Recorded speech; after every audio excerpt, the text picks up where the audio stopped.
Hey, what's up? It's Alex. If you haven't heard about Anchor, it's the easiest way to make a podcast. Let me explain. It's free. There's creation tools that allow you to record and edit your podcast right from your phone or computer. Anchor will distribute your podcast for you, so it can be heard on Spotify, Apple Podcasts, and many more. You can make money from your podcast with no minimum listenership. It's everything that you need to make a podcast all in one place. So download the free Anchor app or go to anchor.fm to get started. We know there are times where you want to be in the mood and ready for your special someone. Erectile dysfunction medication has been around for years and has helped so many men regain their confidence in the bedroom. But what about when you don't want your chub to pop? Like during indoor class lectures, hanging out with your grandma, hanging out at your grandma's funeral, or seeing Andrew Garfield in a movie and having to convince your girlfriend you definitely aren't attracted to him. If this is the case for you, then it's time to talk to your doctor about trying No Boner Riva, the newest anti-erection medication for the embarrassed and aroused man on the go. Tired of having to explain to that girl in English class that it's not because of her? Sick of not being able to wear sweatpants while watching Keeping Up with the Kardashians? Now just pop a couple of No Boner Rivas, and it doesn't matter how big Kim's ass is, you'll be as asexual as Paula Poundstone in an evangelical library. Hi, I'm Dr. Phil, and I was given a lump sum of money to say that No Boner Riva is the greatest medical marvel to ever exist. When you don't want the snake to wake up next to the gopher hole, you have to pop a pill so you don't pop that chub. Take it from me, a dude that doesn't have a medical license but means well. So talk to your doctor today about No Boner Riva and put an end to those ill-timed erections. Side effects include erections that are worse than you even started with, itching, sadness, loneliness, and missing Andrew Garfield. No Boner Riva. Erections be gone.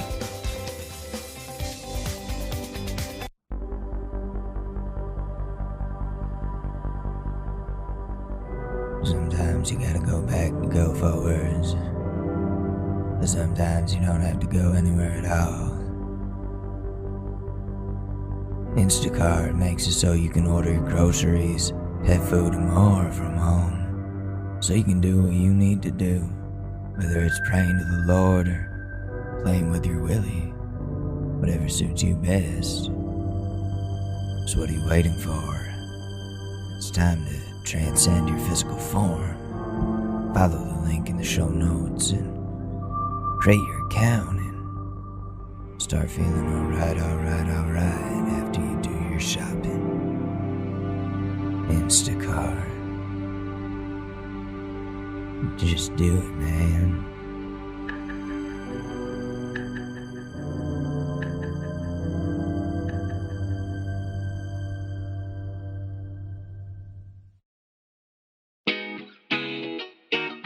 Ladies and gentlemen, the Short News Podcast with your host, Alex Madore. Has got a powerful price.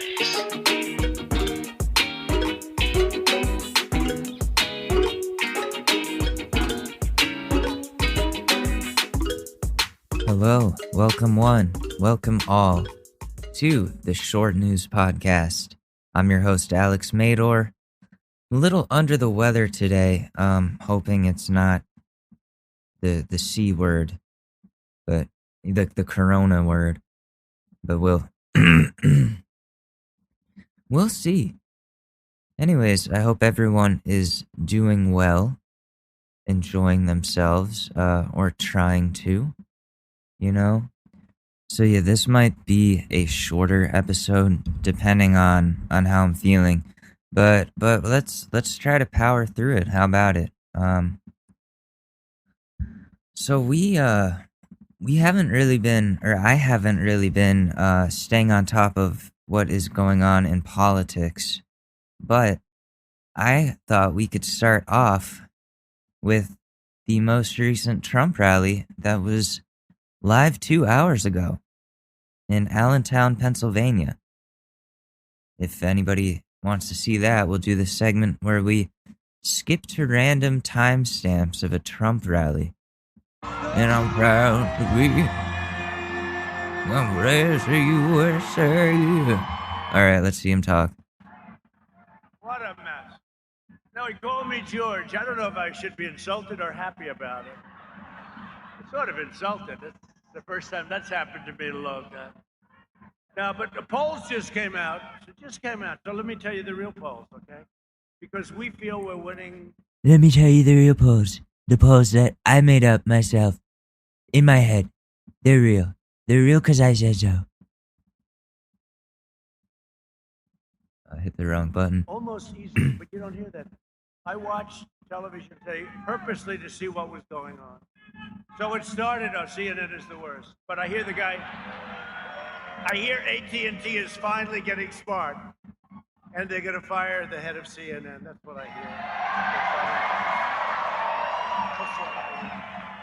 hear. Zucker. But you know what? Look at this. So Rasmussen was very accurate last time, like one of the top 2 or 3. Rasmussen, Trump approval rating, 53 and 52, 53%. So in another poll, we're leading in Nevada. That's nice. We're 1 up in Nevada. We're way up in Texas, despite what you keep hearing. 5 up in Texas. I think we're much more than that if you listen to the governor of Texas. Right? In Ohio, we're way up by 4 or 5 points. 5 points. In Florida, we have it down. Is he just gonna read through all the polls? Skip. How do you vote for this guy, Congressman? How do you vote for this guy? Look. He almost got through the debate. I wouldn't say he was Winston Churchill, but it was okay. And then we got him in the last question. I said, "You mean you're against oil?" Yes, I'd wean it out. I said, "Pennsylvania, Texas, are you watching?" You have no choice. Okay. If you stop fracking, which he's against, remember, he'd say, "I'm against fracking. I will ban fracking." He did this for over a year. We only have about 100 clips. We're going to play some of them for you, but here's the thing. I don't want to play them all. We don't have enough time in the day. But you don't have to take my word for it, because you know what? Because it's Pennsylvania, I did a special television, like Cecil B. DeMille. Okay. Watch as they count the ballots. But we're going to appeal it, and we'll end up winning. Can you believe it? Skip. Read it. To defend our God-given freedoms. How do you like Amy, by the way? Isn't Amy great? I nominated Amy Coney Barrett to the Supreme Court of the United States. And tonight she will be confirmed by the Senate. Oh, fuck. And become the newest member of the Supreme Court. This is what happens when you don't pay attention to the news for like 3 days. Oh my god, I did not know. So she's official. She is official. Uh-oh. It's a big deal. It's a big deal. It's a big deal. Pack the court, maybe 16, maybe 18, maybe 20. Why don't you put a couple of 100 people in there? He wants to pack up the court with radical left judges. And I've been saying, I'd go a step further. I have a list, 45 great people. They believe in it. Great people. Little things like that. Great people. He's got to tell us who he might put on, because you can't vote for him unless you know.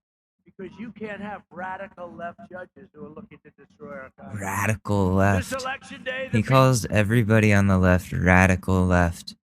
This is his whole tactic of making everybody that's against him out to be like this huge supreme enemy, unlike any other. The radical left is coming.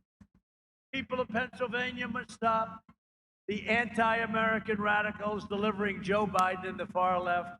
You have to do this. A thundering. You have to do this. You have to do this. You have to do this. Edge. You better get out there and vote. You know, when I saw the few hands of the people that voted, That sounded drunk. Things like that. He's got to tell us who. Wait.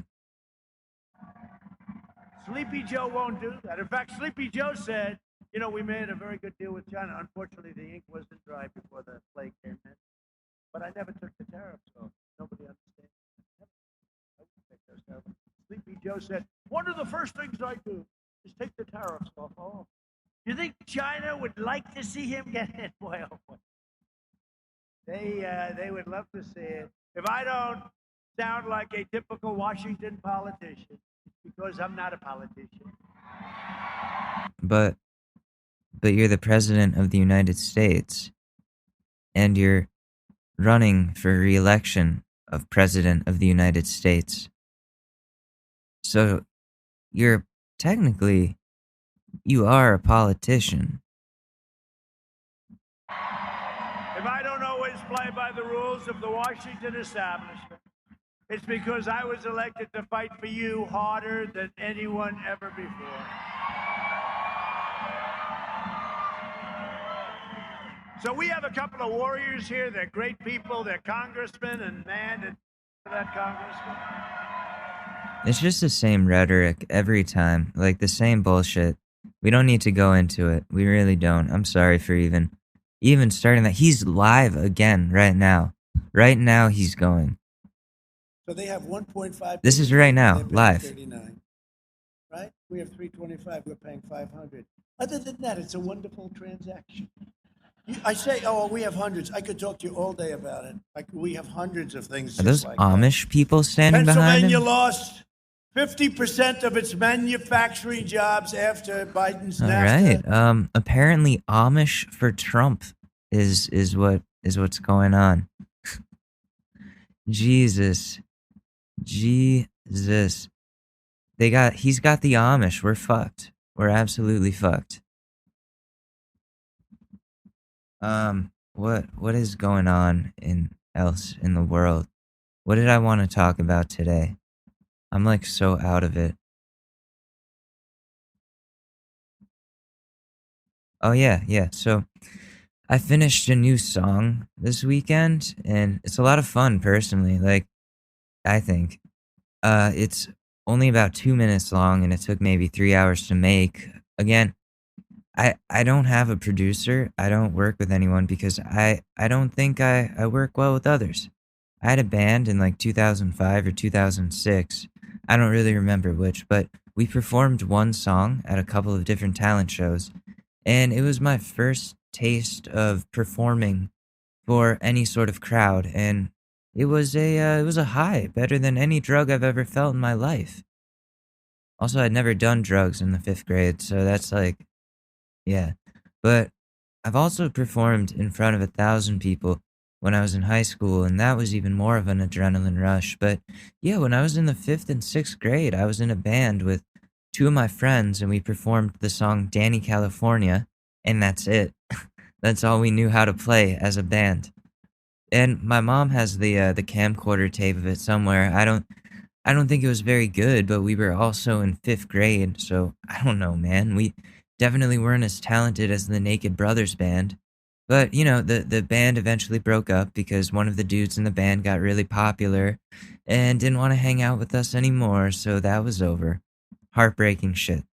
But I guess he felt like Justin Timberlake and had to leave. So, you know, going to solo shit. After that, I stopped making music, not because I was upset, but because I didn't think I had anything to offer. I was just the guitarist, the chord guy. I played the chords. That's it. I wasn't cool. I wasn't contributing much. I wasn't creating anything. But I had written songs, but every time I wrote them down, my mom or dad would search through my room, find the lyrics, and try to decipher them and figure out what's going on deep inside my head, which is a major violation of privacy. I would write songs about crushes I had, and they would give me a hard time about it, and it made me just not want to share my music with them or anybody. I didn't open up to anybody about anything.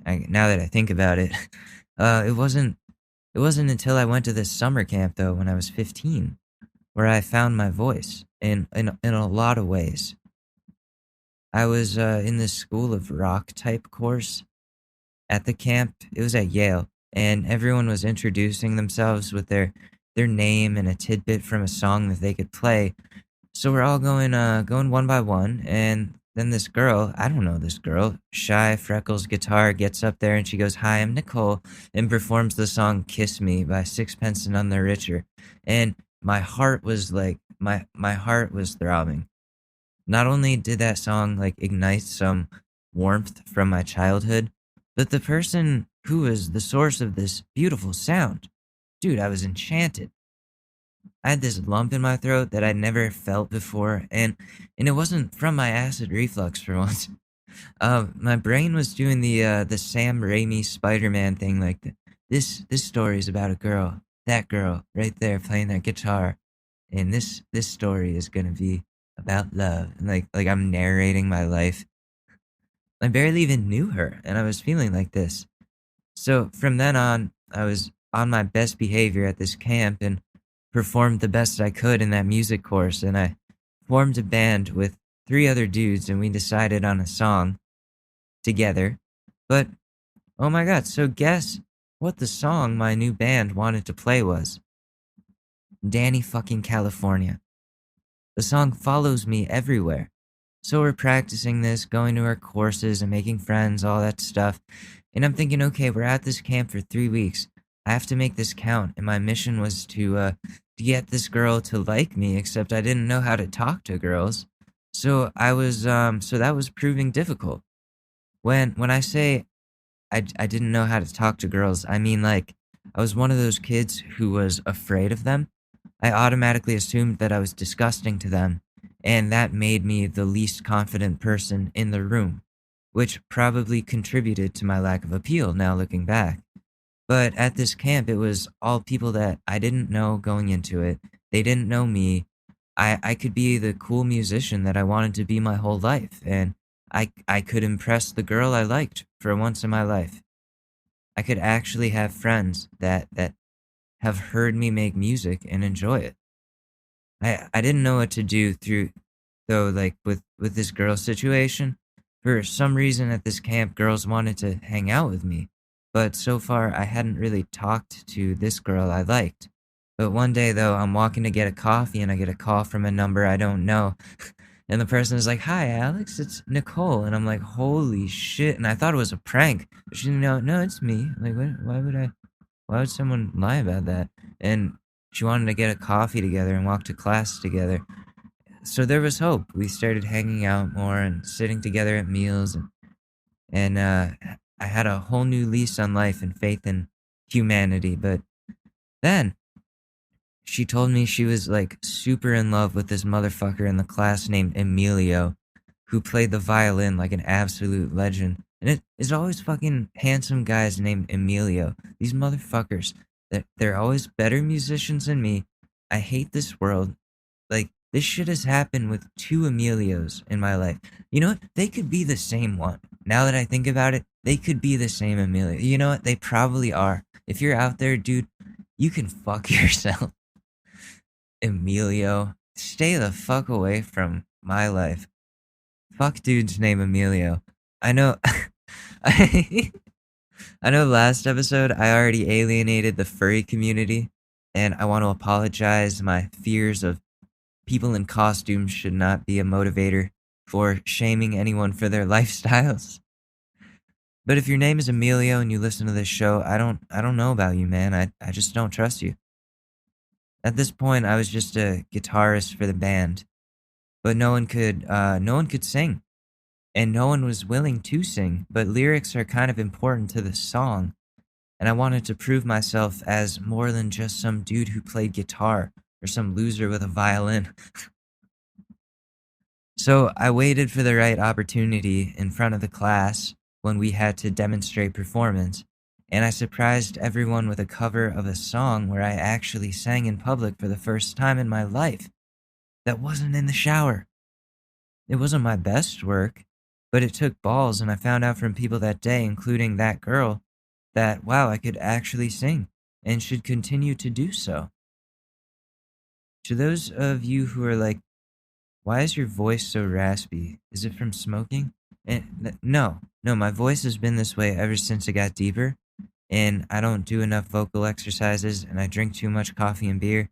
Smoking definitely doesn't help though, but I had a rasp back then. People were like, you have an interesting rasp to your voice, and I'm like, I don't know if that's a good thing, but okay. But, I got more and more confident and sang more in front of people and started to crave sharing this newfound talent with my peers and with the world. I needed this. I found something that made me worth something to someone, potentially. And I wanted to chase this until I reached my destination, but I wasn't doing it for me. I was doing it for a girl. That's where I went wrong for years, but we'll talk about that in a second. So this camp goes on. This girl, Nicole, likes this other dude the whole time, and I'm heartbroken, yeah. But I'm still holding on. I was such a simp for her. It was so sad looking back. I was one of those guys who thought being a punchable pincushion, always like the nice guy, was what you needed to do to get girls to like you. I had taken the Toby Maguire class in talking to girls, speaking a very soft voice like this, a more feminine version of the way I speak now. I didn't change that approach until like junior year of high school when I grew sick of being seen as a vegetable. So I'm being the shitty nice guy that I was, and it's not working. And this other girl likes me, who I'm not even paying attention to, the whole time because I'm obsessed with this girl Nicole, and it's ruining me inside and out. Like it's ruining my experience at camp. And I tried drugs for the first time, even more motivated to show everyone that I can perform. All this stuff is going on. So the night finally comes and my band goes on, and it's a fucking awesome time. Looking back, I definitely could have done much better than I did. I hadn't learned how to sing or truly found my voice, didn't know how to sing through the diaphragm, but I learned how to take a chance on life and try something new. And I went back to school that year and didn't get picked on a single time. People actually said to me, I don't know what happened to you, but you're not a freak anymore. And shit like that. I didn't mind. I knew I wasn't well socialized growing up. But the thing that happened was, I still really liked this girl from camp, even after we left camp. And I missed being able to see her every day, even if she didn't like me. And we still talked at this point every week or something, and that was nice, but I never told her straight up how I felt. I held on to that for a long time, even though I knew that people had told her before, because you can't trust people to keep your secrets. They'll tell at least one person, and then that at least one person tells at least one other person, then it multiplies until you reach the source through someone that doesn't respect, that you don't want that person to know that you have feelings about them, for them, I mean. But I wanted her to know so badly. And I channeled that feeling into a song. This song was called Letters. And it was about how I missed her, and it was a really cheesy and typical four chord coffee house song. And I released that shit onto YouTube, and it got a decent amount of views. Decent for a high schooler. And I sent it to her without saying it was about her, but I was like, hey, I got really into music because of camp and hanging out with you guys, and I was wondering if I could get your opinion on this. And she liked it, but at this point she was dating this older guy from her school, which sucked a lot, and I was pretty depressed after that. But one day I text her to see what's up. It's been months at this point, and she asks if we can video chat, and tells me how shitty her boyfriend was to her, and he used her for sex and all this terrible stuff. And I had nightmares about this shit happening before it happened. And I tell her about all these dreams, and she's like, why, surprised that I cared so much. And why did you not tell me about these concerns that you had? And I'm like, but I don't own you. I'm not gonna be you shouldn't do this because I said so. I'm not gonna be this stalker, weird best friend who harbors these secret feelings. No. But I finally do tell her. I'm like, I liked you a lot, like more than I'd ever liked anyone before. And she goes, I know. And I'm like, Letters is about you. And she's like, I know that too. And it's really sweet. And we discuss how it just wouldn't have worked. And of course that bums me out, but that's the closure I needed. And we're still cool. I just haven't spoke to her in a while. And it would be weird for me to just text her out of the blue like that. But at the time, telling the truth like that brought us closer as friends, and I moved on and made more music about getting my heart broken a few times by different people. So I'll play that song just cuz it's like a relic, you know? Since it's on YouTube and I have the rights to it, I just want you guys to see the origins of my music career. Letters, Alex Madore. Where is it? Aha. Oh, damn it. Come on. One sec. Let me pause this so I can find it. Okay, I didn't find it on YouTube, but I found it here. Oh, wait, no, the full song, asshole. One sec again. Okay, so I found it. I uploaded it to SoundCloud. And now this is the first song I ever released. Ever.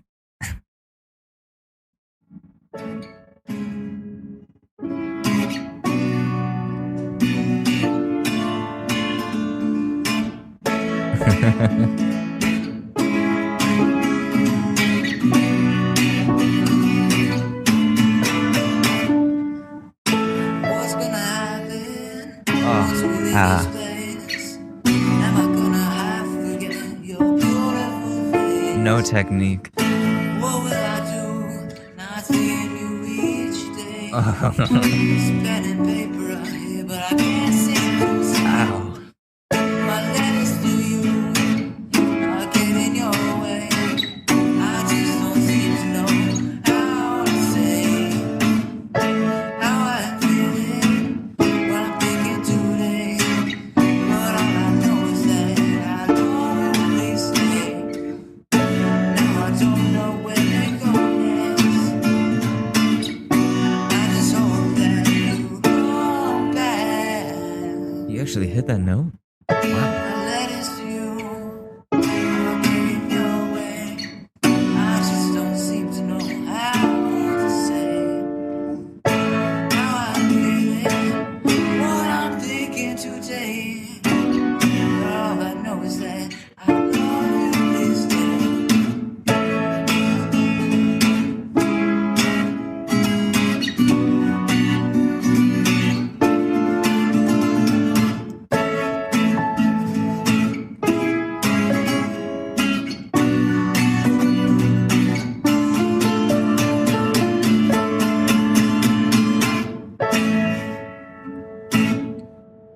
Thank you. Gracias. Why the fuck did I say gracias at the end of that?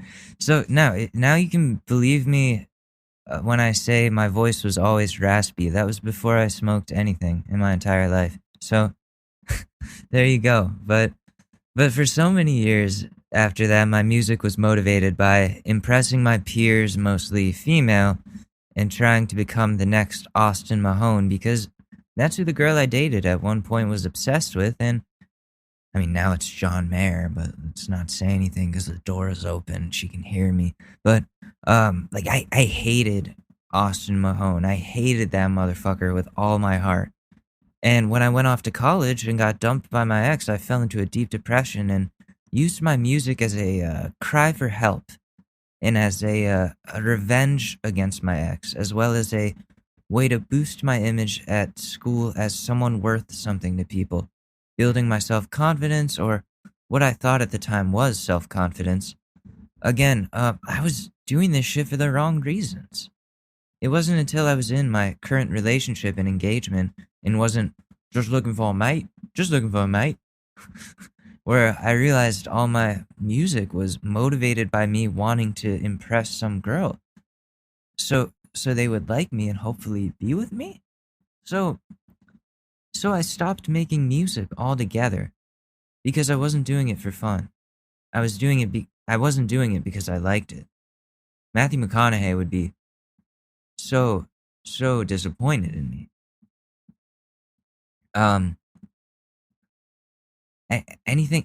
Anything I made after that, like just trying to make music to try to enjoy it, sounded like a cheap Sims video game song or for like a period of time. I lost my mojo because I felt like this passion I had for the majority of my life was inauthentic and only for an image. I wasn't a real musician. I was a poser who knew how to play music. So I took years off, maybe 2-3 years. I tried here and there but failed to make anything decent. But one day, last fall, I was bored and I had finished all my work for the day. This was a little bit before the podcast was started, and I'd been listening to a lot of internet musicians like Baby No Money, Young Gravy. Started from nothing but a laptop and a drive to succeed, and I thought to myself, I want people to enjoy the music I make the way I'm enjoying this right now. And I have the ability to do it. Same way these guys do, and they did it themselves. Look at Russ, he brags all the time about how he does everything himself. It's not even that good. It wasn't about impressing anyone anymore, though, is what I realized. It was about improving people's days and moods with some songs that bump. It's about giving people an experience. I didn't feel like making sad indie music anymore, so I changed my sound to more pop with some experimental vibes still in it and stopped making everything so serious. Because, my dad had told me so many times how depressing my music is, and I took that to heart finally because he was absolutely correct on that. People aren't playing my old music at the club with their friends on the beach or wherever. I need to make something people can experience anywhere. So I sat down, and every day for a couple weeks I hunkered down in my bedroom, trying new things and playing with autotune and using new techniques on the production side of things, which, I was finally becoming a little more meticulous about, and I stopped at one point and realized, oh my God, this doesn't feel like work or like a chore anymore. I'm actually truly enjoying creating these songs. And I put out a mixtape on DatPiff under the name Lil Traumatized because, that just fits me perfectly. Because I didn't believe in Alex Madore, the musician, at this point. I had to go under a fake name. So after the mixtape, I take a break, I start a podcast, this podcast, and I'm having fun using my audio production skills to make a whole library of fake commercials mocking society, and I ride with this new passion for a while. Months and months go on, and I don't make a single song. And February and March come around, and the pandemic is starting to come to the US, and around the same time I start playing around with samples and beats again, because I got some new software for Christmas for myself, and I was excited to use it, and I started on what was eventually going to become Mango Pods and White Claw. And around that time, my guinea pig Ricky started getting really sick and dying slowly, and I was focused on taking care of him, with Mango Pods and White Claw coming last on my list of priorities for obvious reasons. And the pandemic gets worse, and the day people start going into lockdown, Ricky finally gives out and the vet has to put him down, and I really feel like shit for a while, but eventually I get back to work on the song because we're locked inside and I'm going crazy anyways, and I do it for Ricky. Mango Pods is well received when I release it and getting more praise than anything I've ever made. People are enjoying my music. And since we were in lockdown, I made a bunch of other songs and had a ton of fun doing it. And that's how the album I Made This During a Pandemic came to be. And I finally earned my stripes as a musician. See, this was the path I took. That camp was such a formative part of my life, man. It helped me write the first song I ever prepared to release to the public. It showed me what it's like to be in front of a crowd. It showed me that outside of the racist, judgmental bubble of Ridgefield, Connecticut, the general population accepted me for who I am and actually encouraged me to be that person. So, anyways, that's where my music came from, the whole thing, the whole career. I just wanted to tell you guys about this because it's a really big part of my life, and that changed me forever. And somehow it all leads to this podcast and where I'm currently at today. And I made this new song that I had a lot of fun making. This wasn't about impressing anyone. Again, this was just me fucking around, making a 2-minute song. And so, without further ado, here it is, Korean Samba. Korean Samba.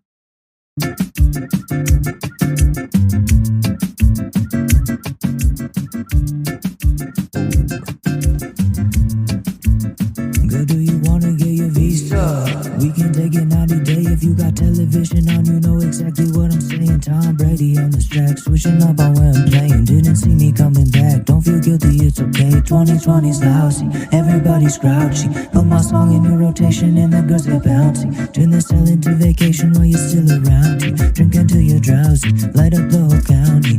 I don't like girls with stilettos. That shit just makes me insecure. Just be yourself on the dance floor and let go, and let go. Now I don't usually make songs like this, but I just made this for you. Everybody's gonna be stuck inside, but we just have to make do. I don't usually make songs like this, but I just made this for you. Wouldn't wanna be stuck with anyone else. We got so much love to do.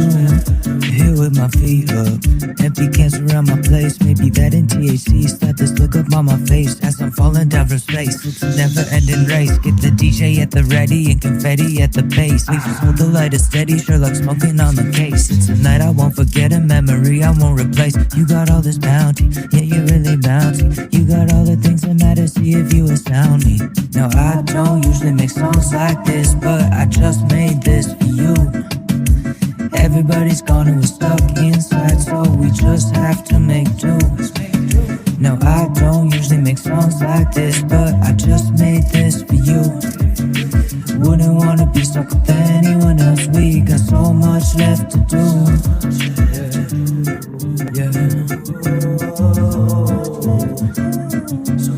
Wouldn't wanna be stuck with anyone else. We got so much left to do. So that is what I did this weekend. And all of that story, I guess, led up to this, which is pretty cool. And I'm definitely going to keep working on more music, but I'm losing my voice a little bit, and I'm not sure if it's the coronavirus or allergies or acid reflux, but it sucks. Anyways. What are we going to do now, you're wondering? That's a great question. The new iPhone came out. Anybody get that? Let's do a Karen compilation. Finish out with a relationship advice, and that's that. How about that? All right. White privilege on display at Ralph's Market. What's your name, ma'am? What's your name? For the Do you want to internet? wear it or do you want to keep talking? Yeah, I'm going to pay right now. Put it on now. Also, I'm not going to have anybody ringing up. White people thinking they are better than everybody else. She put the mask, like one of the rungs or whatever they're called, around her ear, and it's just hanging there. The dude was like, "Put your mask on," and that's what she does. Oh my god, how privileged are you to just be able to do that?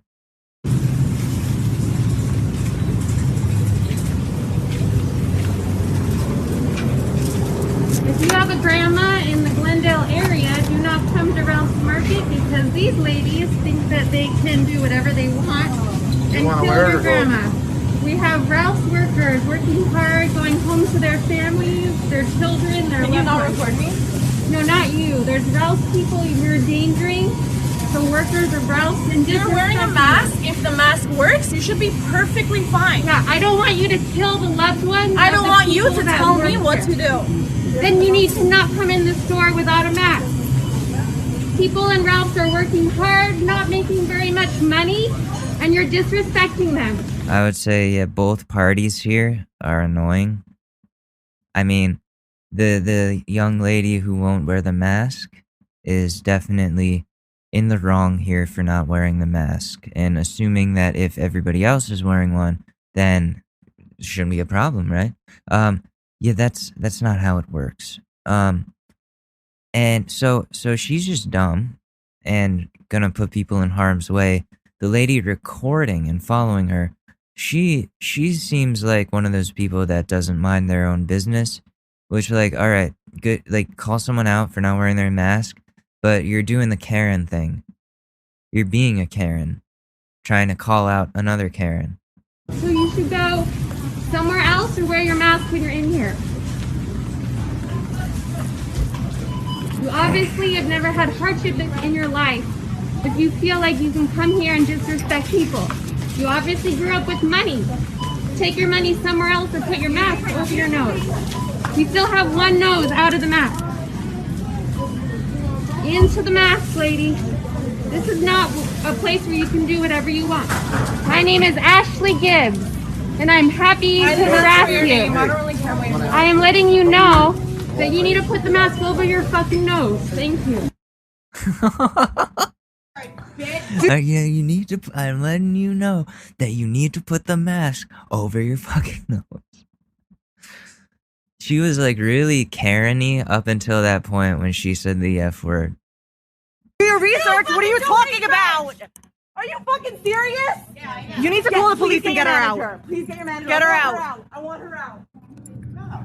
I want this bitch out. Okay, and then I will leave. You couldn't wear a mask for. I will need to buy my salad dressing, and then I'm gonna leave. But you could put on a mask if you just need that one thing.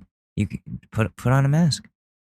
They have the right to refuse you service if you're not wearing their dress code. 2 seconds to buy that? You could not wear a mask for 2 seconds to buy that, right? Is it really that hard for you to do? Oh, she's swaying. She's drunk. Do that. It is. Look at you.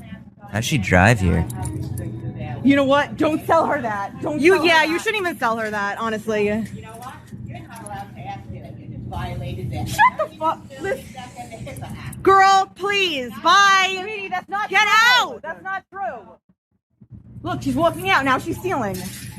Now she wants to be a criminal. No, we're not taking your money. And I'm not leaving until you leave. How about that? You know what? I'm sick of Chelsea, relax. Now it's not a law. Yes, it is. In New York, it is. In New York, it's the law. Ask Governor Cuomo. Ask Governor Cuomo. Hey. You in the checkout line? You put on a fucking mask, all right? Don't be a. What are they saying? All I know is, hey, I'm walking here. You doofus. Don't be a doofus.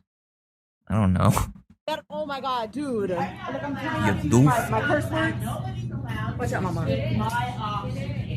You sound stupid. I'm breathing just fine with this on. Dummy. Yeah, I know. Your attitude looks like it. Oh, yeah, I'm pissed the fuck off. She's nice and healthy. And you're not protecting me.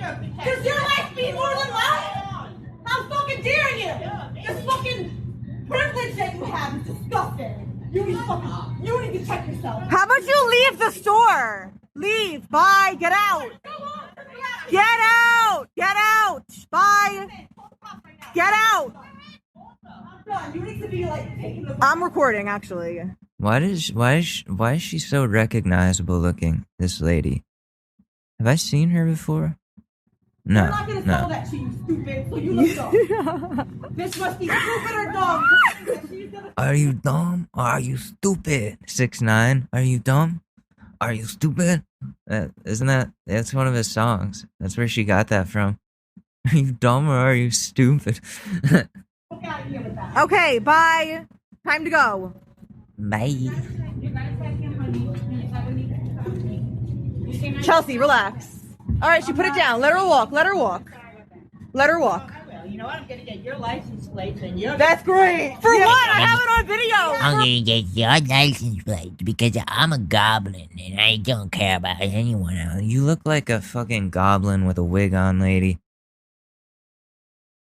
Not at all, like, presentable in this society. You need a mask. You need a mask. For what? You're gonna go viral. Bye. I'll find out your name too, bitch, and expose you. I'll tell you what it is, Cynthia. Cynthia Soprangelo. Oh, okay, Cynthia. Cynthia Soprangelo, or whatever she said. What's going on? Uh-oh. What's this one? What the? What? Y'all watch this dude. There's like a... Crazy, man. Fucking nuts. This lady's like Oh, driving her shit. car at people. Oh, what the fuck? She's been driving on the opposite side of the street. Hey, bro, she probably. Fine. Hit the light. Hit the light. Doesn't matter, right? Oh. What is she doing? Those kids she's running at. Well, what's she got? A few moments later. Oh, there she is. She's out of the car. You're not Caucasian. You're not from America, are you? Oh. Obviously, you're not. You're not Oh, we got a cunt alert. Did you hear that? She's like, you're not white. You're not Asian. You're not from this country. Oh, here we go. In her BMW, her black BMW. What, did your husband fucking lease that for you? Fucking You're cunt. actually a nigger, fucking Hispanic, right? Oh my god. She actually said that on camera. Like, got out of her car to say that to a minority who is recording her saying it. What is her name? I want to know her name. Can we get this girl's name? Let me see. Comments. Name. I want names.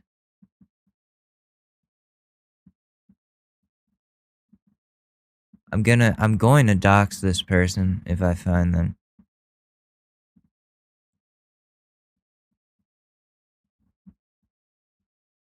Which one is this? Okay, if anyone knows, so it's in Orange County, California. Lady drives a black BMW. We're looking at brown hair, Caucasian cracker lady. We got blue jeans and a dumb blouse. You know what? They all look the same, right? So, anyways. And you know you are. You know you're a piece of shit Hispanic. There's a nigger white, there's a nigger black, there's a nigger fucking you. You And then there's you. are a nigger fucking Hispanic, right? You know you are. You know you are. You know you're a piece of shit right now. You know you're a fucking fat, fucking lazy, fucking piece of shit. The fucking shit you're doing right now is disgusting. She starts crying for no reason. Pendeja la cabrona.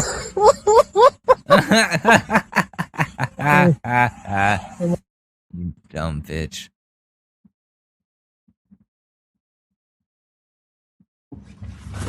What's your name? Take off your mask. Show your face, you coward. Show your face, Show your face. you coward.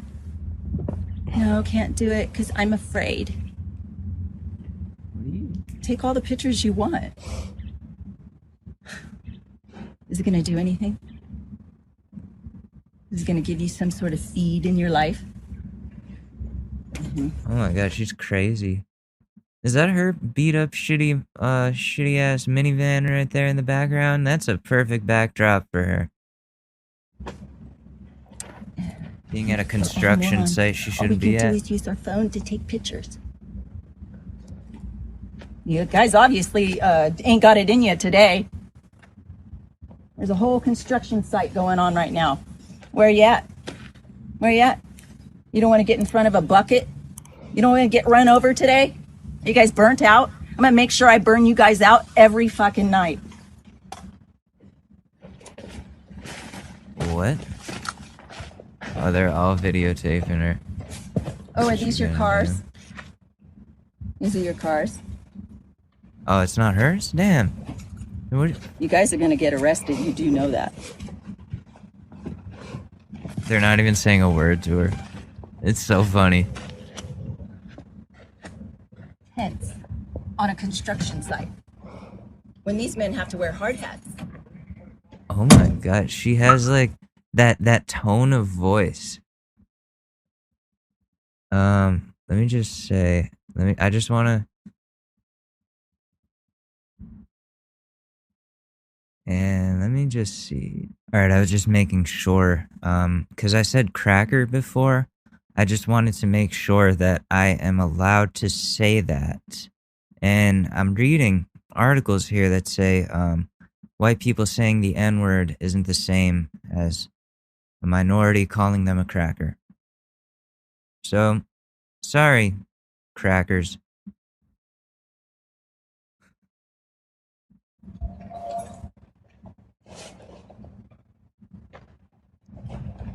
Come on, don't you guys want to get in the middle of some equipment and get run over?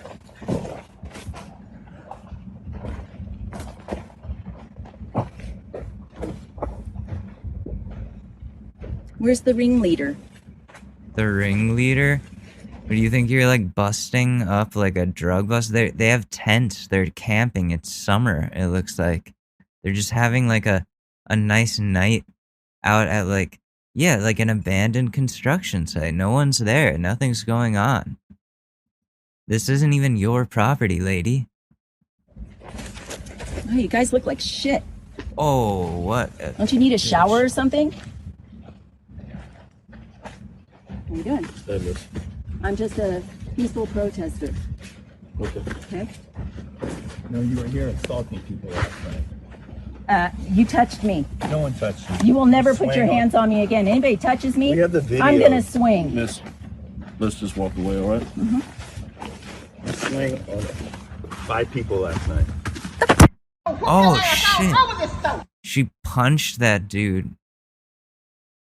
Like, punched the phone right out of him. What? Like, this is what's going on in America. Like people act like, you know, oh, like the lefties, the damn radical left, they're the problem. They're causing havoc. You got so many of these middle-aged rich white ladies out here not minding their own business, leading to innocent minorities getting killed and getting hurt. That they deserve something. They deserve something. And it's not good. Call me another nigga. Call me one more. Just one. Say it again. I dare you to say it again. Say it again and I'm gonna whoop your behind all over this. So don't call me no nigga. She called, the Karen called this lady the word. Uh-oh. Don't call me no nigga. You don't say that to me. Don't call me no nigga. She called me a nigga and she better not say it again because she knew I'm gonna whoop my ass. So you ain't gonna be able to stop me from whooping her behind. And she called me another nigga. You don't call me no nigga. I don't care what you is. You don't call me no nigga. I don't know you too proper. You don't call me no nigga. Call me one more. Call me one more.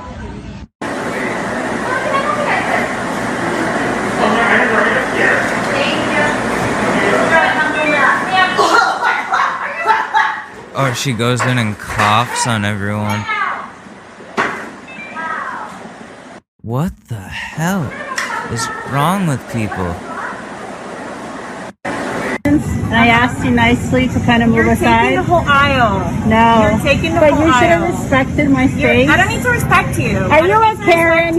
Have you heard of Karen? You're a Karen. You're a Karen. Oh, it's two Karens. Oh my God, you're such a Karen.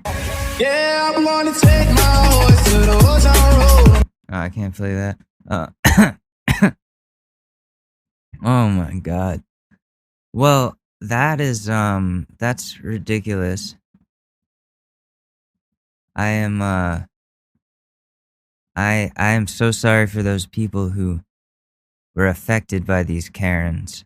They truly are a detriment to society. It's a really big problem that we need to deal with. Like, I personally think that there should be a death penalty if somebody is labeled a Karen. First, they need to be, you know how sex offenders, they have like a registry? So there needs to be a Karen registry. When a middle-aged white woman does some Karen ass shit that is like a detriment to somebody in society, they get put on a list. And you get like you get on a map like where they're located, like different Karens in your town. Here's where they are. Stay away from these neighborhoods. And if they offend again, they get the death penalty. That's my America. That's my America. And that is why I am announcing that I am running for president of the United States in 2030 something. Yeah. We're gonna implement the death penalty upon Karens. That's what's gonna happen. We're gonna make a Karen gulag and make them all go there. This is going to a dark place.